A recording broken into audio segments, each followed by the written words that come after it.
Appreciate you joining us on the Straight Line today, and on the guest line with us right now is a three-time Pro Stock winner in 2017 and still on a roll.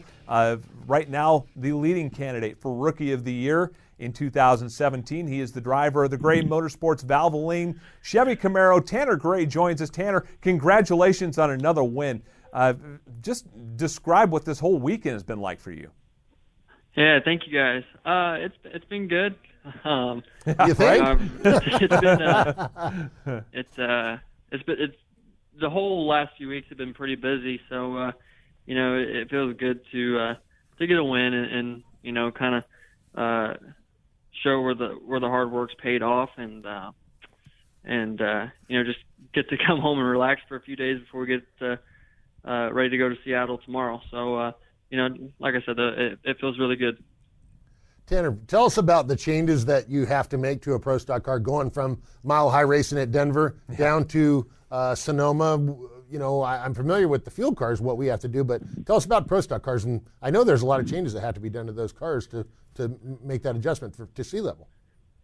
Yeah, there's definitely a lot. A lot of engine tune-up stuff that you have to change up as far as fuel and stuff like that, and then like the gearing and gearing ratios and stuff like that. It's quite a bit different. And then as far as the driver's standpoint, shifting is completely different compared to somewhere at sea level rather than going there. My first few runs in Sonoma after coming from there, I was way early out of low gear. So it's kind of tough to adapt, especially when you are trying to get good runs in, and you can't really afford the mistakes. But we ended up all right, and it just took a couple runs to get me back used to it all. And as a rookie, a lot of these racetracks that we're going to are probably your first time at those particular racetracks. Denver obviously is a huge adjustment. Sonoma, you have to get back to sea level, but now we're headed to Seattle where the track's got lots of character, shall we say. There's lots of humps and bumps. And so what are you hearing from your guys, from your dad, from Dave Conley, about heading to Seattle and kind of a different racetrack up there? I haven't really talked to him a whole lot about it. I try to keep it as simple as possible.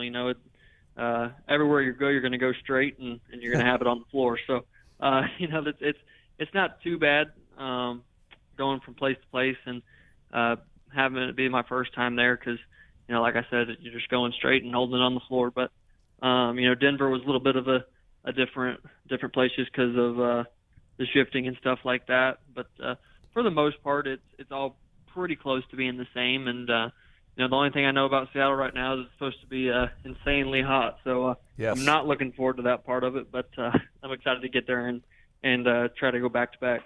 Tanner, as a driver, don't ever say all you got to do is just hold it on the wood and go, because we need to make it sound more complicated than that. That doesn't make it sound very good. 3 wins of the year. You're racing some pretty stiff competition over there in Pro Stock. Tell us about the year and how it's wound up to being the point that it is. I mean, your whole team has just done an incredible job. Yeah, thank you. I appreciate it. It's been definitely really competitive this year. This is probably one of the most competitive years I've seen it since I've been around watching. And we're halfway through the season, and there's been 9 different winners. So I think that kind of shows for itself compared to last year. I'm not sure how many winners there were last year, but I know the KV cars pretty much had the most. So it's definitely been a really tough year this year. It's mainly up there on the starting line right now. Pretty much whoever leaves first is going to win the race. And, I got kind of lucky there in the semis because my teammate Drew, he left on me by almost 100th, and we got lucky that he shook tires and didn't get down. But, like I said, it's all up there on the start line right now, and this is as competitive as I've ever seen it right now. Well, you mentioned the starting line, and I'll just tell you, your lights from this weekend. First round, 18. Second round, 17. As you mentioned, a 36. I mean, a 36 is probably something that you're shooting for. Is not a bad light, but considering that, and you go to the finals and pull a 17 light, it's almost like you were sleeping up there. But you mentioned that it's all, or not all, but it's a lot of it is predicated on you leaving, and you did your job this weekend. So you got to feel good. You give a lot of your credit to your guys, but you got to feel good that the driver's doing his job as well. Yeah, it feels good. I feel like I had been struggling with consistency the last few races up there on the start line, and for whatever reason it kind of clicked there in Sonoma, and I don't know if you get too much more consistent than that. Yeah. But if like I said in the post race interview, if I could have taken that 30 and put another teen in there, then that would have been a outstanding day for me anyway. And I'm just glad Drew shook tires on that run. Hey Tanner, so your dad, I'm sure, was at the races. Your grandpa, what's your dad and grandfather feeling about your success and how things are going this year for the Pro Stock team?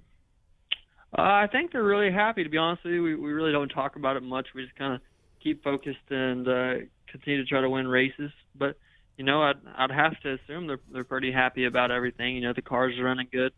So far, I've drove okay, and we won a few races this year. And Gray Motorsports as a whole team, including Drew Skillman and them, have won I think 6 races. Mm-hmm. So if we can get another Gray Motorsports car to win here in Seattle, then we've swept the swing. So I'd have to assume they're pretty excited about everything. I would think so.